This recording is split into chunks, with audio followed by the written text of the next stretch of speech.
ఈరోజు ఒక ముఖ్యమైన సమస్య వ్యవస్థల్లో ఒక విశ్వాసాన్ని పెంచే సమస్య ఏదైతే ఇటీవల జరిగినటువంటి మెగా డిఎస్సి. ఎందుకంటే అధ్యక్ష, ఒక వ్యక్తి జీవితాన్ని మార్చేది విద్య. పేదరికాన్ని రూపుమాపేది కూడా విద్యతోనే సాధ్యం. ఒక కుటుంబం విజయాన్ని సాధించాలంటే నేను ఇప్పుడే కాదు 30 ఏళ్ళ నుంచి నేను నమ్మిన సిద్ధాంతం నా రాజకీయ జీవితంలో 50 సంవత్సరాలుగా నేను మీటింగుల్లో కూడా చెప్పిన విషయం. మీ పిల్లలకి మీరు ఎంత ఆస్తి ఇస్తారనేది ముఖ్యం కాదు, మీ పిల్లల్ని ఎంత బాగా చదివిస్తారనేది ముఖ్యం.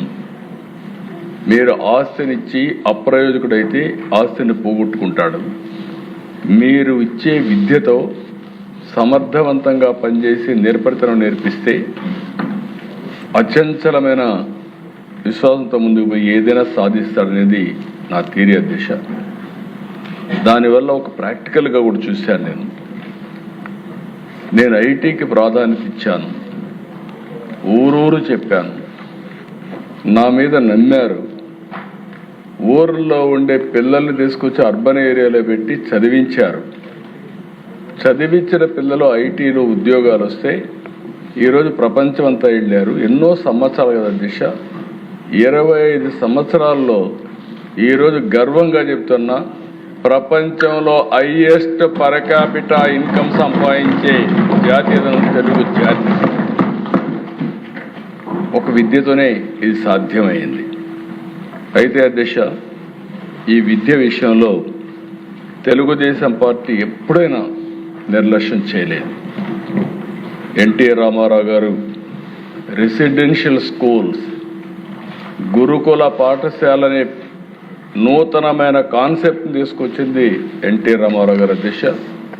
గిరిజన ప్రాంతంలో పిల్లలు స్కూల్స్కి రాలేకపోతే, తినడానికి తిండి లేకపోతే రెసిడెన్షియల్ స్కూల్స్ ఏర్పాటు చేసి ఆ రోజు నిర్వహిస్తే ఈరోజు దేశంలో రెసిడెన్షియల్ స్కూల్స్ వచ్చే పరిస్థితికి వచ్చాయి. మొట్టమొదటిసారిగా మహిళలకి విద్యలో ప్రాధాన్యత ఇవ్వాలని మహిళా విశ్వవిద్యాలయాన్ని దేశంలో ఫస్ట్ టైం ఏర్పాటు చేసిన వ్యక్తి నందమూరి తారక రామారావు. ఇంకొక పక్కన దేశ ట్రైబల్ ఏరియాలో ట్రైబల్ చదువుకోవాలంటే టీచర్లు లేకపోతే బయట నుంచి టీచర్లు పంపిస్తే వాళ్ళు సరిగా ఉండకుండా వచ్చేస్తూ ఉంటే ఫస్ట్ టైం క్వాలిఫికేషన్ లేకపోయినా ఉద్యోగాలు ఇచ్చి తర్వాత వాళ్ళు డిగ్రీ సంపాదించే విధంగా ప్రోత్సహించిన వ్యక్తి నందమూరి తారక రామారావు గారు. ఇలాంటివి అనేక విషయాల నేను ముఖ్యమంత్రి అవుతానని చూస్తే చాలా కంప్లైంట్స్ వచ్చేటివి, స్కూల్స్ లేవని. తెలంగాణ ప్రాంతాల ఈరోజు మీరు చూస్తే నాకే ఆశ్చర్యం వేస్తుంది. రంగారెడ్డి జిల్లా హై స్కూల్స్ లేవు. కనీసం చదువుకోవడానికి పిల్లలకు హై స్కూల్స్ లేకపోతే అది చూసిన తర్వాత ప్రతి కిలోమీటర్కి ఒక ప్రాథమిక పాఠశాల, ప్రతి 3 కిలోమీటర్లకి ఒక అప్పర్ ప్రైమరీ స్కూలు, 5 కిలోమీటర్లకి హై స్కూలు, మండలానికి జూనియర్ కాలేజ్, ఎవ్రీ డివిజన్కి ఒక ఇంజనీరింగ్ కాలేజ్, ఎవ్రీ డిస్ట్రిక్ట్కి ఒక మెడికల్ కాలేజ్ కాన్సెప్ట్ తీసుకొచ్చి స్టాచ్యురేషన్కి వెళ్ళాను అధ్యక్ష. ఆ రోజు అన్ని ఇక్కడ ఒకటే జీవోతో. ఇది కాకుండా అదనంగా ఎన్ని కాలేజీలు వస్తే అన్ని కాలేజీలు చేయమని చెప్పి పెట్టాను అధ్యక్ష. ఈరోజు రంగారెడ్డి జిల్లాలో ఉండే ఇంజనీరింగ్ కాలేజీలు దేశంలో ఎక్కడా లేవు. హైయెస్ట్ పర్ క్యాపిటా ఇన్కమ్కి చిరునామా రంగారెడ్డి జిల్లా అంటే అది విద్య వల్లనే సాధ్యమైంది అధ్యక్ష. అదే ఆ రోజు చూపించిన చొరవ అధ్యక్ష. ఇక్కడికి వచ్చినప్పుడు ఇంకొక పక్కన మీరు చూస్తే ఎప్పుడు కూడా నేను విద్యా ప్రమాణాలు పెరగాలి. విద్యా ప్రమాణాలు పెరగాలంటే మొన్న 19-24 డబ్బా కొట్టుకున్నారు. ఒక్క టీచర్ని రిక్రూట్ చేయకుండా నేను విద్యా ప్రమాణాలు పెంచేశానని చెప్పి ఊరూరు చాటుకునే పరిస్థితికి వచ్చారు. ఇంగ్లీష్ మీడియం పెట్టానంటాడు. ఇంగ్లీష్ మీడియం వల్ల మొత్తం ఏదో మార్పు వచ్చేసిందని మాట్లాడే పరిస్థితికి వచ్చారు. అధ్యక్ష, ఇక్కడ చూస్తే 1995, 2024 ఇప్పుడు 25 వరకు మీరు చూస్తే 14 డిఎస్సీలు పెడితే 14 డిఎస్సీల్లో 11 డిఎస్సీలు నేను ముఖ్యమంత్రిగా ఉండే నిర్వహించాను. అధ్యక్ష, 11 డిఎస్సీలు నేను గర్వపడుతున్నా. Every year DSC. ఈరోజు పనిచేసే టీచర్స్లో 80% నేను నిర్వహించిన డిఎస్సీల ద్వారా ఎంపికైన టీచర్లే ఈరోజు కాలేజీలో స్కూల్స్లో ఉన్నారు. అధ్యక్ష, ఒక్కడొచ్చి ఒక్క రూపాయి అవినీతి జరిగిందని ఎప్పుడు చెప్పిన సందర్భమే లేదు. నేను ఒకటే చెప్తాను అధ్యక్ష, నా జీవితంలో మళ్ళీ ఒకటి చెప్తున్నా, నేను ఈ సీట్లో కూర్చున్నంత వరకు ఎవడైనా ఎక్కడైనా తప్పు చేస్తే అదే చివరి రోజు ఆ వ్యక్తికి ఆ విషయం గుర్తుపెట్టుకోవాలి. తప్పుడు ఆరోపణలు చేసే వాళ్ళని ఏ విధంగా చేయాలో మనమే ఆలోచించుకోవచ్చు. అధ్యక్ష, ఇంకో పక్కన అధ్యక్ష 1996 3 కేజీలు డ్రై రేషన్ తీసుకొచ్చాం. దేనికోసం అంటే ఈ పిల్లల్లో స్కూలుకు పంపకపోతే 3 కేజీలు బియ్యం ఇస్తే పిల్లల్ని పంపిస్తారు. డ్రై రేషన్ ఇచ్చిన రోజులు అవన్నీ. అక్కడి నుంచి ఇంకొక పక్కన అధ్యక్ష 2003లో మధ్యాహ్న భోజనం నాకు ఇప్పటికి కూడా జ్ఞాపకం ఉంది. ఎవరు చేస్తారంటే డాక్రా సంఘాలు ఉన్నాయి, వంట చేయడానికి సిద్ధంగా ఉన్నారు. ఆ బాధ్యత వాళ్ళకు అప్పచెప్పి మొట్టమొదటిసారిగా రాష్ట్రంలో మధ్యాహ్న భోజనాన్ని ప్రవేశపెట్టిన పార్టీ ఆ రోజు తెలుగుదేశం. అధ్యక్ష, ఇంకొక పక్కన అధ్యక్ష మీరు ఒకసారి చూస్తే 18లో ఇంటర్మీడియట్ కూడా తీసుకొస్తే వీళ్ళు వస్తానే ఇంటర్మీడియట్కి మధ్యాహ్న భోజనం తీసేస్తే మళ్ళీ మేము వస్తానే ఇంటర్మీడియట్ కూడా మధ్యాహ్న భోజనం పెట్టే పార్టీ ఎన్డీఏ అని చెప్పి కూడా నేను మీకు తెలియజేస్తున్నా. ఇంకొక పక్కన అధ్యక్ష ఆ రోజు ఆలోచించినప్పుడు స్టేక్ హోల్డర్స్ ఇన్వాల్వ్మెంట్ ఉండాలని, ఎవరైతే లబ్ధిదారులు ఉన్నారో వాళ్ళు ఇన్వాల్వ్మెంట్ ఉండాలని డాక్రా సంఘాలకి ఆ రోజు మహిళలకి డాక్రా సంఘాలు తీసుకొచ్చాం, వన సంరక్షణ సమితులు తీసుకొచ్చాం, సాగునీటి సంఘాలు తీసుకొచ్చాం. అదే మరి ప్రతి ఒక్క స్కూల్కి గ్రామ విద్యా కమిటీలు కూడా తీసుకొచ్చాం.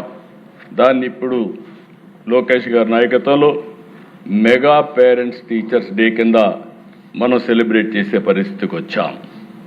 ఇంకో పక్కన దేశ సమాజంలో అనేక సమస్యలు, వరకట్న సమస్య. పేరెంట్స్ అయితే ఆడబిడ్డల పట్ల వివక్ష చూపించేవాళ్ళు. మగపిల్లలై చదివించడం, ఆడపిల్లలై చదివించకుండా మానేయడం. ఎందుకంటే పెళ్లి చేసి తొందరలో పంపించేస్తే బాధ్యత తీరిపోతుందని దానిపైన కూడా క్యాంపెయిన్ చేశాం. కడాన దేశ 1996లో ఆడబిడ్డలకి గర్ల్స్కి కూడా 33% ఉద్యోగాల్లో కాలేజీలో సీట్లు ఇప్పించాం. చాలామంది నా దగ్గరకు వచ్చి ఒక మాట అన్నారు, మీరు 33% ఇస్తున్నారు, మెరిట్లో వస్తారు, 50 క్రాస్ అవుతారు, మేమేం కావాలంటే పర్వాలేదు, బ్యాక్లాగ్ ఉంది, ఆడపిల్లలను చదువుకోవాలని ప్రోత్సహిస్తే ఈరోజు నేను గర్వంగా చెప్తున్నా దేశ, ఎక్కడైనా చదువుకున్న ఉద్యోగాలు చేసేవాళ్ళు అడిగితే భార్య భర్త ఐటీ ప్రొఫెషనల్స్ అయితే ఎవరికి ఎక్కువ ఆదాయం వస్తుందంటే ఆడబిడ్డలకే ఎక్కువ ఆదాయం వచ్చే పరిస్థితికి వచ్చింది. అది ఆ రోజు చూపించిన చెరవ. దీనివల్ల వరకట్నాలన్నీ పూర్తిగా పోయినాయి, రివర్స్ కట్నం వచ్చే పరిస్థితికి వచ్చింది. ఇలాంటి వినూత్నమైన కార్యక్రమాలతో ముందుకు పోయాం. ఇంకో పక్కన దిశ, నేను రాజకీయాల్లోకి వచ్చిన రోజులు మాకు బ్లాక్స్ ఉండేటి. ఇప్పుడు మండలాలు ఎన్టీ రామారావు గారు వచ్చిన తర్వాత పరిపాలనా సంస్కరణలో బ్లాక్స్ తీసుకొచ్చాడు. ఆ రోజు సమితిలు ఉండేటివి, ఆ రోజు జిల్లా పరిషత్ ఉండేది. ఆ రోజు చూస్తే అధ్యక్ష, ఎవరైనా జిల్లా పరిషత్ చైర్మన్ దగ్గరికి పొలం దగ్గరికి పోయి నన్ను ట్రాన్స్ఫర్ చేయమని అడిగితే ఇది చేస్తే ఆయన దగ్గర కాగితం ఉండేది కాదు, సిగరెట్ తాగే బ్యాక్ పేపర్ ఉండేది. దానిపైన ఆర్డర్స్ వేసి పంపించేవాడు. You can imagine. ఆ రోజు ఈ టీచర్స్ అంతా పంచాయతీరాజ్ టీచర్స్ జిల్లా పరిషత్ ఆధ్వర్యంలో ఉండేవాళ్ళు. జిల్లా పరిషత్ చైర్మన్లు, సమితి ప్రెసిడెంట్లు ఇష్టానుసారంగా వాళ్ళ ఇంటి దగ్గర పోయి పడిగాపులు కాసేవారు. అది చూస్తే నాకు అనిపించింది, చదువు చెప్పవలసిన టీచర్లు వేరే వాళ్ళ దగ్గర పోయి పడిగాపులు గాయడం ఏంటి? అందుకే ఫస్ట్ టైం అధ్యక్ష పర్ఫార్మెన్స్ అప్రైజల్ చేసి కౌన్సిలింగ్ విధానం తీసుకొచ్చి ఏ రాజకీయ నాయకుడి దగ్గరికి టీచర్ వచ్చే పని లేకుండా నేరుగా వాళ్ళ పనితనం పైన ట్రాన్స్ఫర్స్ తీసుకొచ్చారు. దీని నెక్స్ట్ లెవెల్కి ప్రస్తుత విద్యాశాఖ మంత్రి ఒక యాక్ట్ తీసుకొచ్చాడు. ఎందుకంటే అక్కడక్కడ వైలేషన్స్ అవుతున్నాయి, వీళ్ళు వైలేషన్ చేస్తే దాన్ని కూడా తీసుకొచ్చారని చెప్పి కూడా నేను మీకు తెలియజేస్తున్నా. ఇంకొక పక్కన అధ్యక్ష, ఈరోజు మీరు ఒకసారి చూస్తే ఇవన్నీ కూడా ఈరోజు చేసిన నిర్ణయాలు కాదు అధ్యక్ష. గడిచిన 30 సంవత్సరాలుగా అనేక విధాలుగా అనేక ట్రాన్స్ఫర్మేషన్ తీసుకొచ్చాం. రెసిడెన్షియల్ స్కూల్స్ నాకు బాగా జ్ఞాపకం ఉంది. ఎందుకంటే పిల్లలు చదువుకోవాలి. కొన్నిసార్లు అయితే నన్ను వ్యతిరేకించిన సందర్భాలు కూడా ఉన్నాయి. ఈరోజు రెసిడెన్షియల్ స్కూల్స్లో ఎస్సీ ఎస్టీ పిల్లలకు బాగా చదువు చెప్తే ఐఐటి పోయే పరిస్థితికి వచ్చారు. దాన్ని మళ్ళీ డెడికేటెడ్ స్కూల్స్ పెట్టే పరిస్థితికి వచ్చాం. నా ఆలోచన ఈరోజు 5 లక్షల మంది ఎస్సీ ఎస్టీ బీసీ పిల్లలు ఉన్నారు. ఈ 5 లక్షల మందికి రెసిడెన్షియల్ స్కూల్స్ గారు కట్టగలిగితే, అక్కడ కానీ స్పెషల్ కోచింగ్ ఇవ్వగలిగితే బ్రహ్మాండంగా పైకి వచ్చే పరిస్థితి వస్తుంది. అది కూడా ప్లాన్ చేస్తున్నాం అధ్యక్ష. ఇంకొక పక్కన అధ్యక్ష, మీరు ఒకసారి చూస్తే ఈరోజు గడిచిన ప్రభుత్వం 1924 10-12 లక్షల మంది పిల్లలు ప్రభుత్వ స్కూల్స్కి రావడం మానేశారు, బడికే మానేసే పరిస్థితికి వచ్చారు. మేము ఆ రోజు ఒక హామీ ఇచ్చాం, ఎంతమంది పిల్లలుంటే అంతమందికి తల్లికి వందనం కింద 15,000 వేస్తామని చెప్పి మాట నిలబెట్టుకున్న ప్రభుత్వం ఎన్డీఏ ప్రభుత్వం అధ్యక్ష. దీనివల్ల మీరు చూసినప్పుడు ప్రైవేట్ స్కూల్ సుప్రీంకోర్టు ఆదేశాలతో, ఇంకొక పక్క మీరు చూస్తే ఏదైనా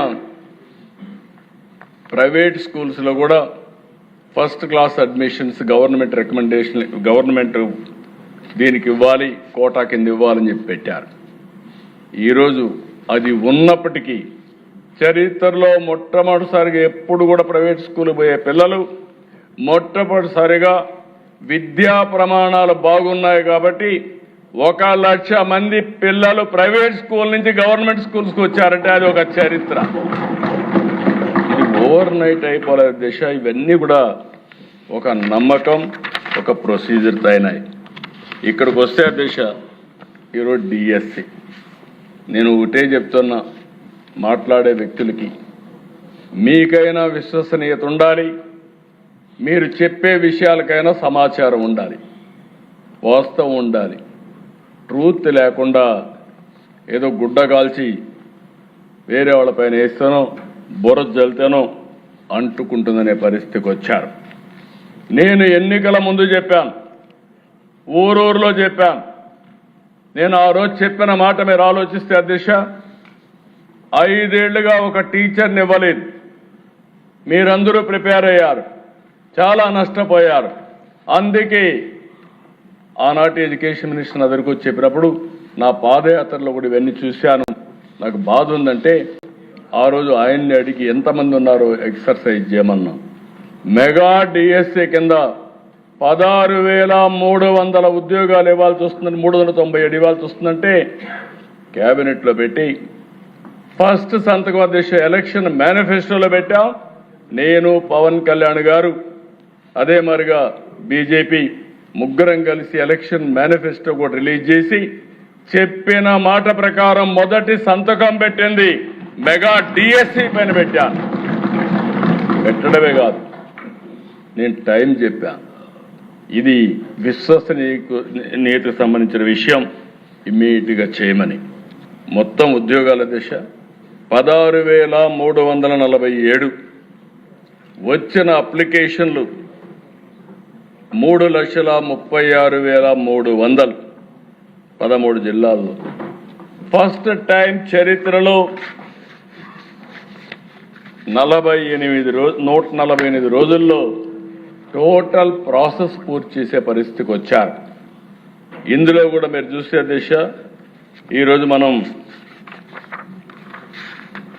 మొత్తం ఇవన్నీ కూడా మీరు చూసినప్పుడు టెస్టులు కూడా ఆ ప్రాసెస్ అంతా కూడా ఇప్పుడే మినిస్టర్ గారే చూపించారు కాబట్టి నేను ఆ డీటెయిల్స్ పోవడం లేదు. ఎవ్రీ ప్రొసీజర్ ట్రాన్స్పరెంట్గా ఎక్కడ ఎలాంటి అవకతవకలకు స్కోప్ లేకుండా చాలా చెక్స్ అండ్ బ్యాలెన్సెస్ పెట్టి పర్ఫెక్ట్గా చేశారు అధ్యక్ష.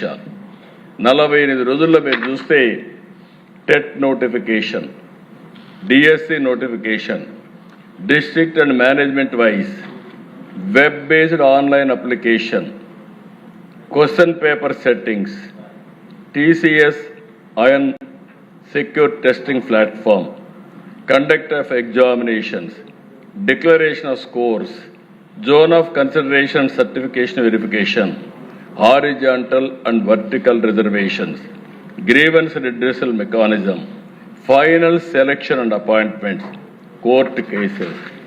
ఇవన్నీ కూడా మీరు ఒకసారి చూస్తే ఫైనల్గా మీరు చూసే సెలక్షన్ ప్రాసెస్ అన్నీ చేసి మళ్ళీ ఏమాత్రం అశ్రద్ధ ఉండకూడదని నేరుగా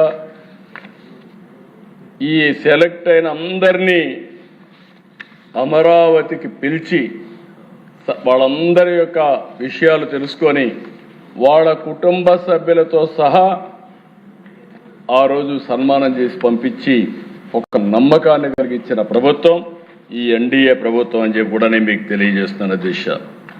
ఈ ప్రాసెస్లో కూడా మీరు చూస్తే అధ్యక్ష క్వశ్చన్ పేపర్ ఒక్క సెట్టింగ్ చెప్తున్నా. 89 టెస్ట్ సెషన్స్, 13 సబ్జెక్టులు, 67 టైప్ ఆఫ్ పోస్టులు, 24 రోజుల్లో 42,000 క్వశ్చన్స్ని సెలెక్ట్ చేశారు. అందులో కూడా మీరు చూస్తే ఆ క్వశ్చన్ పేపర్స్ అన్ని సెలెక్ట్ చేసిన తర్వాత ఏ విధంగా పెట్టాలనో బెస్ట్ సిస్టమ్ ఎస్టాబ్లిష్ చేశారు. ప్రీ ఎగ్జామ్ కానీ, డ్యూరింగ్ ఎగ్జామ్ కానీ, పోస్ట్ ఎగ్జామ్ కానీ ఎక్కడ జీరో టాలరెన్స్ కింద, జీరో కాంప్రమైజ్ కింద ముందుకు పోయే పరిస్థితికి వచ్చారు. 154 సెంటర్లో పరీక్షలు జరిగాయి. 19 అవుట్ సైడ్ ఆంధ్రప్రదేశ్ చేసే పరిస్థితికి వచ్చారు. సిబిటి కంప్యూటర్ బేస్డ్ టెస్ట్ మోడ్లో మొత్తం కండక్ట్ చేశారు. డిక్లరేషన్ ఆఫ్ స్కోర్స్ కూడా everything online, everything is transparent అధ్యక్ష. ఇంకొక పక్కన హారిజాంటల్ వర్టికల్ రిజర్వేషన్స్ ఎంతమందికి ఇచ్చారో కూడా వర్టికల్ మొత్తం వెరిఫికేషన్ అవుట్కమ్ చూస్తే 16,291 వ్యక్తుల్ని కంప్లీట్ చేసి కన్సిడర్ చేస్తే 15,941 మంది సెలెక్షన్ అయ్యారు. 722 మంది రిజెక్ట్ అయ్యారు. దానిపైన ఆ మెరిట్స్ ప్రకారం ఇలాంటివన్నీ చేసే దిశ హారిజాంటల్ వర్టికల్ రిజర్వేషన్. ఇటీవల మేము ఒక స్పోర్ట్స్ పాలసీ కూడా తీసుకొచ్చాం. 2% నుంచి 3%కు పెంచాం. టోటల్గా మీరు చూసే దిశ 1-2 కాదు, 33,830 క్వరీస్ వచ్చాయి, సందేహాలు వచ్చాయి, ఫిర్యాదులు వచ్చాయి, అన్నిటికీ ఆన్సర్ చేశారు. ఇంకొక పక్కన మీరు చూస్తే ఈ జోనల్ లెవెల్లో కూడా 3 లెవెల్లో zonal level committee, state level committee, final appellant authority ఇలాంటి అన్ని పెట్టుకొని మొత్తం అన్ని కూడా రెడ్యూస్ చేసే పరిస్థితికి వచ్చారు. ఇంకొక పక్కన దేశ స్పోర్ట్స్ కోట 421 మంది వేకెన్సీస్ ఉంటే 3,600 వచ్చారు. 5,328 పోస్టు ప్రిఫరెన్సెస్ ఇచ్చారు. ఇందులో కూడా మీరు చూస్తే దేశ 24-29 పాలసీ తీసుకొచ్చాం. 2 నుంచి 3%కి పెంచాం. దీనికి ఒక జీవో ఇచ్చాం.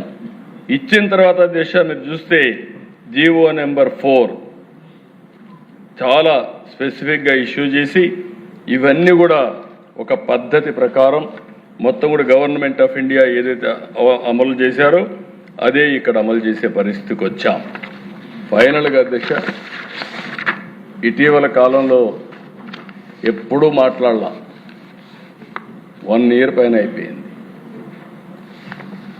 ఉద్యోగాలు వచ్చిన వాళ్ళు చాలా హ్యాపీగా, ఎంత ఆనందంగా ఉన్నారంటే వాళ్ళ టెస్ట్ మనీలు చూస్తే నాకే ఒళ్ళు జలధరించే పరిస్థితికి వచ్చింది.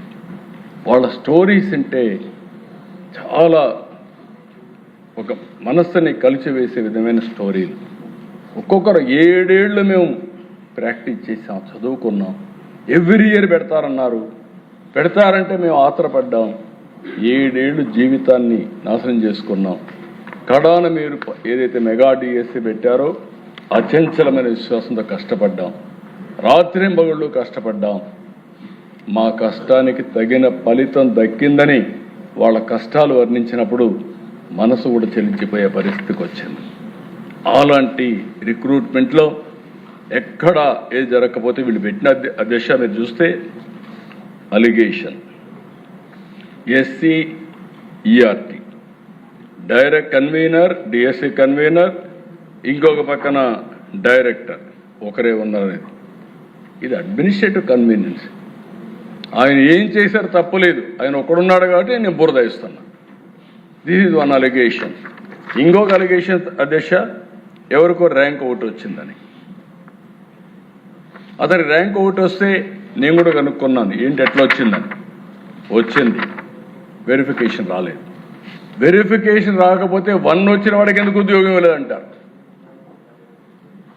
అంటే ఏ విధంగా వీళ్ళకు దొరికితే ఆ విధంగా మాట్లాడే పరిస్థితికి వచ్చారు. ఇది ఒక చాలా స్పష్టంగా అది కూడా వెరిఫై చేస్తే ఇది వాస్తవం. ఇంకో పక్కన అధ్యక్ష lack of transparency in declaring results అంటారు. మొత్తం మీరు రిజల్ట్స్ చూస్తే ఎప్పటికప్పుడు మెరిట్ కమ్ రోస్టర్ లిస్టులన్నీ కూడా డిస్ప్లే చేయడం, కలెక్టర్స్కి వాళ్ళు కూడా నోటీస్ బోర్డులో పెట్టడం, ఆన్లైన్లో ఇప్పటికి కూడా ఏ రోజు ఏం జరిగిందో total process is online beginning to ending. దీనికంటే ట్రాన్స్పరెన్సీ ఏం కావాలి అధ్యక్ష? నేను మిగిలిన విషయాలు ఉన్నాయి, ఆ విషయాలు ఇప్పుడు మహాడక్కర్లే, తర్వాత మహాడుకోవచ్చు.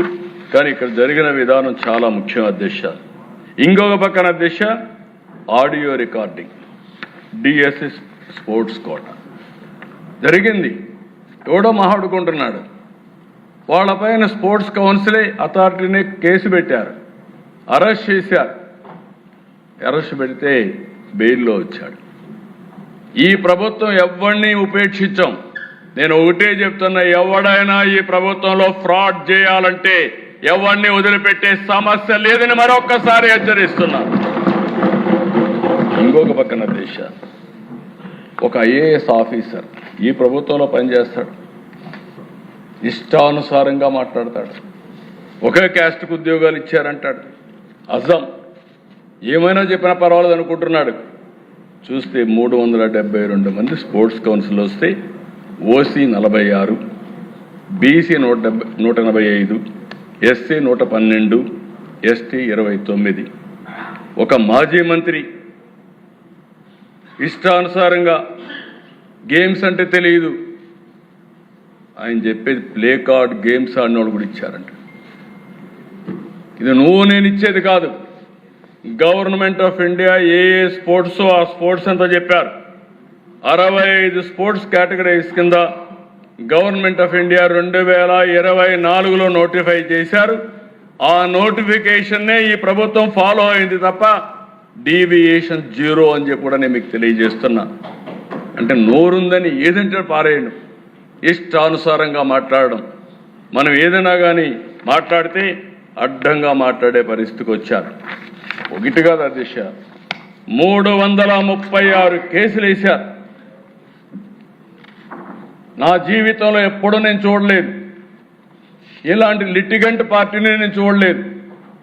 ఈ పార్టీనే లిటిగెంట్, వాళ్ళు మొత్తం లిటిగెంట్స్ తయారు చేస్తున్నారు. వీళ్ళు అవినీతితో డబ్బులు సంపాదిస్తున్నారు. ఆ డబ్బుల్లో ఇక్కడ ప్రజల్లో ఏం చేయలేరు కాబట్టి కోర్టుకు వెళ్ళి ఏదో ఒక విధంగా అడ్డంకులు సృష్టించాలని ప్రయత్నం చేస్తున్నారు.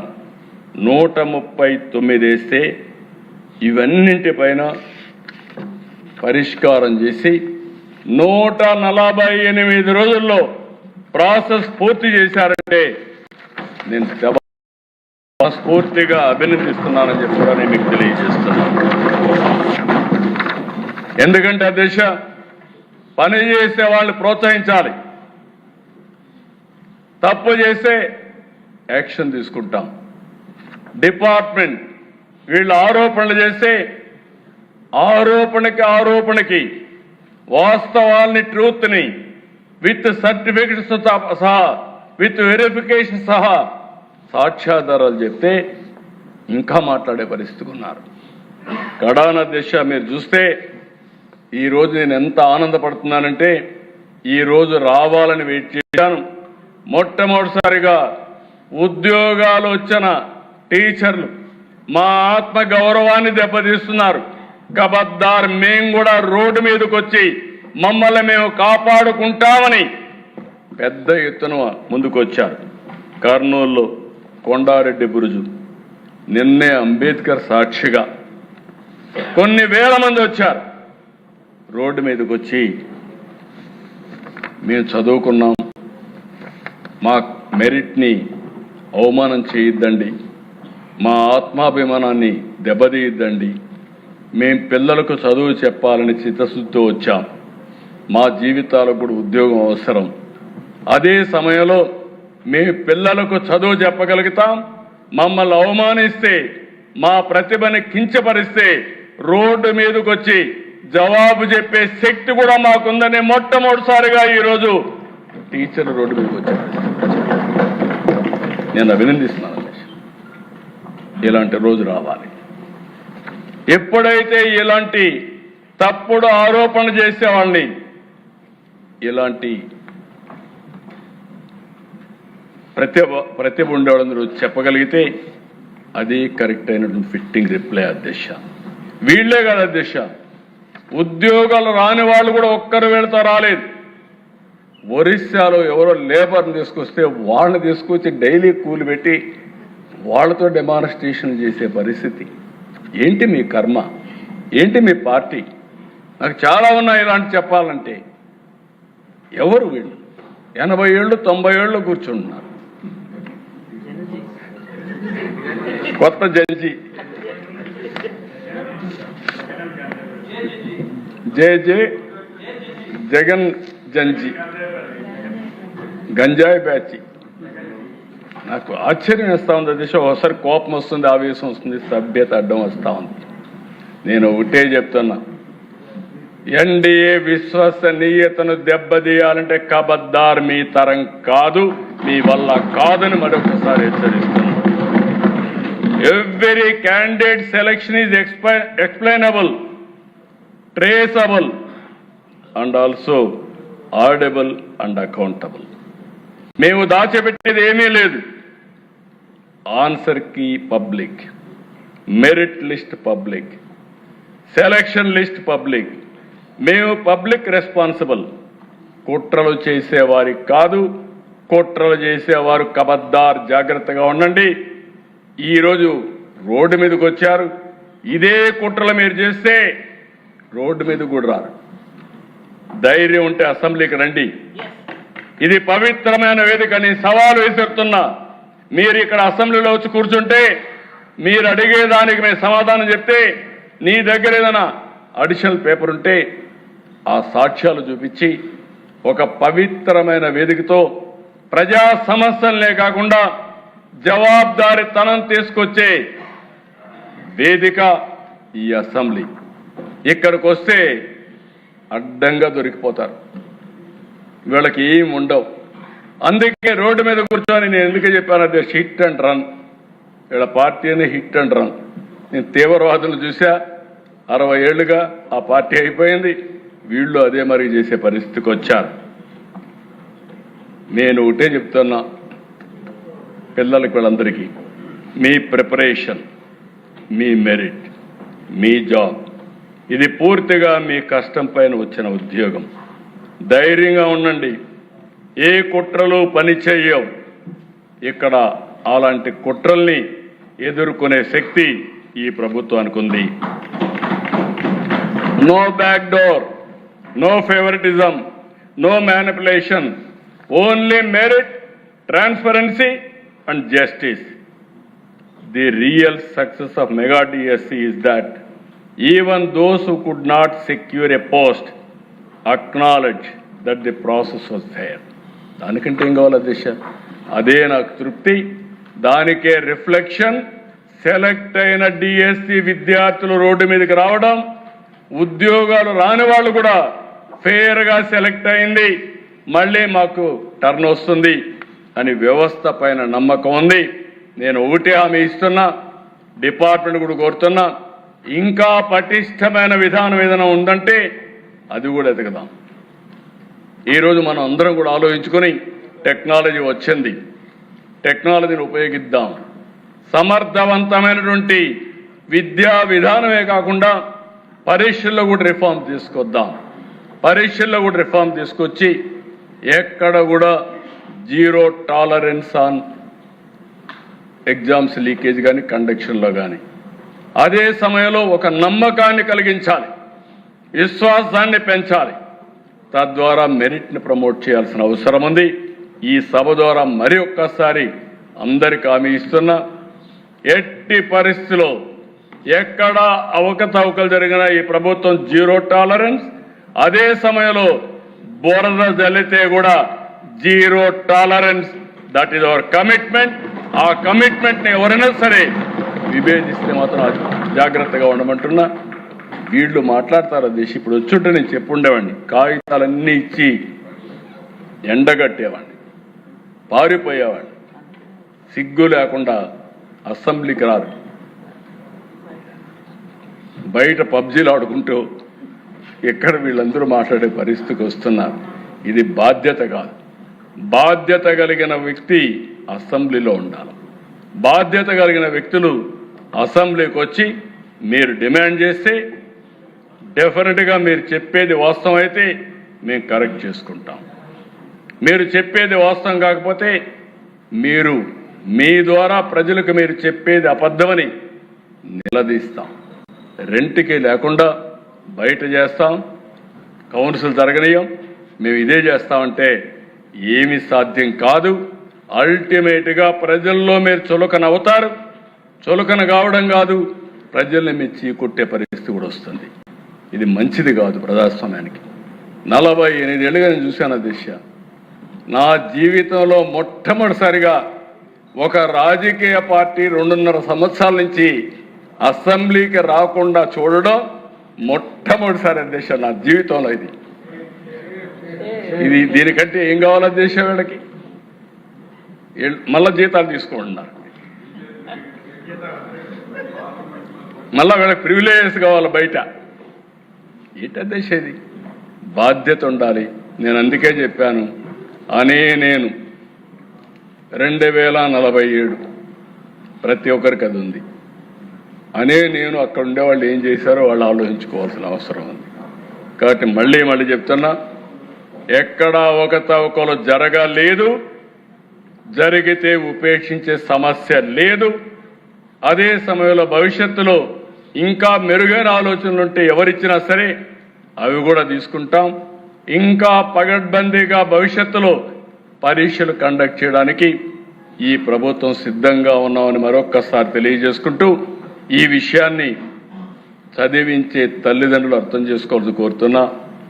మభ్యపెట్టి మీలో అనుమానాలు క్రియేట్ చేసి అదే మరి ఏదో అడ్డదారులకు వెళ్తే ఏదో ఉద్యోగాలు వస్తాయని మోసాలు చేసే పరిస్థితి కూడా వస్తున్నారు. ఇది కరెక్ట్ కాదని మరొక్కసారి మీకు అందరికీ విజ్ఞప్తి చేస్తూ ఈ అవకాశాన్ని ఇచ్చిన మీకు మనస్ఫూర్తిగా ధన్యవాదాలు. Thank you.